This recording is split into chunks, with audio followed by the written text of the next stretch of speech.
주는 자비하셔서 늘 함께 계시고 내 궁핍함을 아시고 늘 채워주시네. 주님을 찬송하면서 할렐루야 할렐루야 내 앞길 멀고 험해도 나 주님만 따라가리. 내 주와 맺은 언약은 영불변하시니 그 나라 가기까지는 늘 보호하시네. 주님을 찬송하면서 할렐루야 할렐루야 내 앞길 멀고 험해도 나 주님만 따라가리.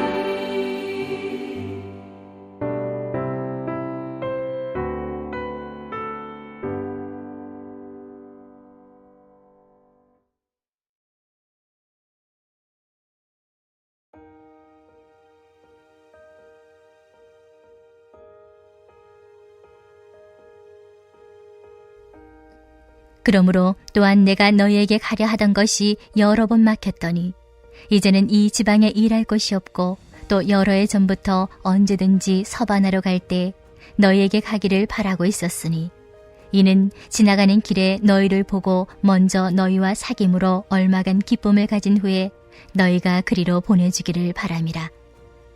그러나 이제는 내가 성도를 섬기는 일로 예루살렘에 가노니 이는 마게도냐와 아가야 사람들이 예루살렘 성도 중 가난한 자들을 위하여 기쁘게 얼마를 연보하였습니다. 저희가 기뻐서 하였거니와 또한 저희는 그들에게 빚진 자니 만일 이방인들이 그들의 영적인 것을 나눠 가졌으면 육적인 것으로 그들을 섬기는 것이 마땅하니라.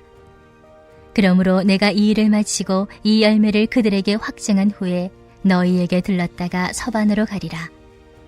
내가 너희에게 나아갈 때 그리스도의 충만한 복을 가지고 갈 줄을 아노라. 형제들아, 내가 우리 주 예수 그리스도와 성령의 사랑으로 말미암아 너희를 권하노니 너희 기도에 나와 힘을 같이 하여 나를 위하여 하나님께 빌어 나로 유대에서 순종하지 아니하는 자들로부터 건짐을 받게 하고 또 예루살렘에 대하여 내가 섬기는 일을 성도들이 받을 만하게 하고 나로 하나님의 뜻을 따라 기쁨으로 너희에게 나아가 너희와 함께 편히 쉬게 하라. 평강의 하나님께서 너희 모든 사람과 함께 계실지어다. 아멘. 오늘은 함께 세우는 하나님 나라라는 제목으로 로마서 15장의 말씀을 나누겠습니다. 주신 말씀을 통해 하나님의 놀라운 은혜를 누리는 복된 하루 보내시길 소망합니다. 바울은 서신의 서두에서 로마를 방문하려 했던 자신의 계획과 그 좌절 그리고 그 목적을 언급한 바 있습니다. 그리고 본문에서도 그는 같은 이야기를 다시 다룹니다. 이는 바울이 일관되게 강조해온 자신의 사역 원칙과 정확히 일치합니다. 바울은 이방인들이 하나님께 순종하며 그들의 예배가 하나님께 드려지는 이방인의 사도로 부름받았습니다. 그는 그 사역을 지속적으로 확장하길 원했습니다.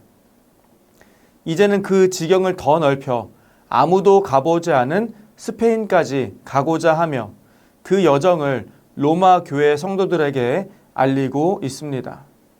본문 22절부터 바울은 로마 방문 계획과 자신의 향후 여정을 설명합니다. 그는 로마에 이미 방문 계획을 세웠으나 여러 번 길이 막혔다고 말합니다. 그렇다면 바울은 어떻게 자신이 직접 세우지도 않았고 사도적 권위를 주장한 적도 없는 로마 교회의 소식을 알게 되었을까요? 그 단서를 우리는 사도행전 18장에서 발견할 수 있습니다. 바울이 아덴을 떠나 고린도에 도착했을 때 그는 아굴라라는 유대인을 만났습니다. 아굴라는 클라우디우스 황제가 유대인들을 로마에서 추방했을 때 로마를 떠나 고린도에 정착한 사람이었습니다.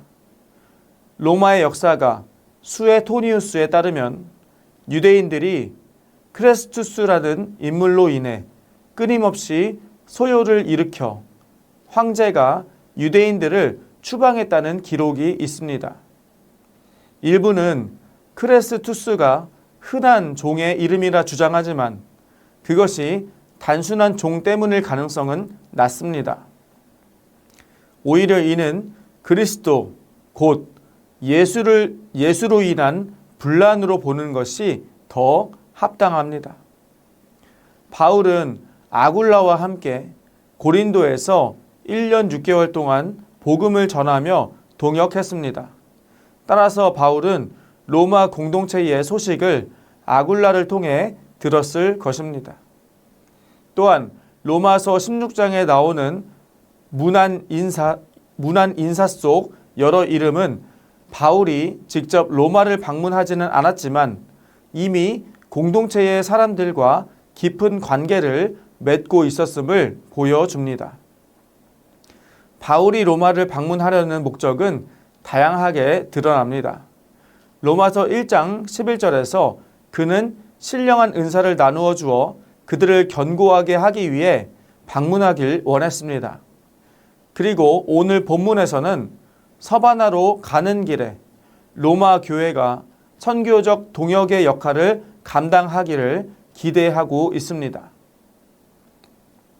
이와 같은 요청은 복음 안에서 이미 관계가 형성되고 사역에 동참하려는 동역자적 정신이 없다면 불가능한 일입니다. 바울은 로마 교회와 단 한 번도 만난 적이 없음에도 불구하고 자신을 보내줄 정도로 깊은 신뢰와 관계가 있다고 본 것입니다. 이는 매우 놀라운 사실입니다. 그러나 바울은 스페인으로 가기 전에 먼저 감당해야 할 중요한 사명이 있었습니다. 그것은 예루살렘 성도들에게 연보를 전달하는 일이었습니다. 바울은 마게도냐와 아가야 교회가 모은 연보를 예루살렘 성도들에게 전하려고 했습니다. 그는 고린도 교회에 2번 편지를 보내며 연보를 요청했는데 그 과정에서 마게도냐 교회의 모범을 이야기하며 고린도의 인색함을 질책하기도 했습니다. 이후 고린도 교회를 직접 방문해 연보를 모았고 바로 그곳에서 로마서를 기록하면서 자신의 연보 사역을 언급한 것입니다. 바울에게 연보는 단순히 물질을 나누는 차원을 넘어선 중요한 사역이었습니다. 연보는 곧 그리스도의 교회가 하나됨을 확인하는 일이었습니다. 이방 교회와 유대 교회를 연결하는 다리 역할을 했던 것입니다. 27절에서 바울은 이방인들이 유대인들에게 영적 빚을 졌으므로 육적인 것으로 그들을 섬기는 것이 마땅하다고 말합니다. 이는 로마서 9절에서 11장, 이는 로마서 9장에서 11장에서 말한 영적 특권과 접붙임의 신학을 다시 떠올리게 합니다. 당시 대부분의 그리스도인은 가난한 하층민이었기 때문에 서로 돕는 구제사역은 공동체의 존립을 위해 절대적으로 필요했습니다. 만약 한 공동체가 어려움에 처했을 때 다른 공동체가 돕지 않는다면 결국 모든 교회가 무너질 위험에 처할 수 있었습니다. 따라서 바울은 연보 사역을 실제적 필요뿐 아니라 복음의 진리와 영적 의미 측면에서 매우 중대한 사역으로 여겼습니다. 31절부터 32절에서 바울은 자신의 예루살렘 여정 가운데 닥칠 환란을 예견하는 듯한 고백을 합니다. 이는 사도행전 20장에서 장면을 떠올리게 합니다. 바울은 밀레도에서 에베소 장로들에게 고별 설교를 하며 자신에게 닥칠 환란을 이미 아는 사람처럼 말했습니다. 그도 그럴 것이 바울은 본래 예루살렘의 대제사장으로부터 공문을 받아 예수 믿는 자들을 잡으려던 사람이었습니다. 그러나 다메섹 도상에서 주님을 만난 이후 그는 예루살렘으로 돌아가지 않고 곧장 복음 전하는 사명을 감당했습니다. 그 후 아라비아, 다소, 안디옥을 거쳐 이방 선교를 적극적으로 펼쳤습니다. 예루살렘을 방문한 것은 몇 차례에 불과했고 머무른 기간도 길지 않았습니다. 그러나 이번 예루살렘 방문은 그가 감당해야 할 중요한 연보 전달의 사명을 위해서였습니다. 그는 자신에게 환란이 닥칠 것을 알면서도 주저하지 않았습니다. 또한 그는 결국 로마에 가게 될 것을 알고 있었습니다. 그것이 체포되어 끌려가는 길이든 선교를 확장하러 가는 길이든 결국 바울은 로마에 이르게 되었고 그의 말은 그대로 이루어졌습니다. 사역이란 결코 혼자 할 수 없는 것입니다. 아무리 뛰어난 은사와 열정을 가졌다 해도 하나님 나라의 일은 늘 함께 해야만 이루어집니다. 오늘 본문에서 바울은 자신의 선교 여정을 설명하면서 이 사역이 결코 자기 혼자만의 일이 아님을 강조합니다. 그는 항상 공동체와 함께 움직였고 복음은 공동체적으로 전해졌으며 하나님 나라는 함께 세워져야 한다고 믿었습니다. 삼위일체 하나님께서 언제나 함께 역사하시는 것처럼 바울의 선교는 연결과 연대, 협력과 기도로 이루어진 공동체 사역이었습니다. 바울은 세 가지 여정을 계획했습니다. 첫째, 지금은 고린도에서 예루살렘으로 가는 길입니다.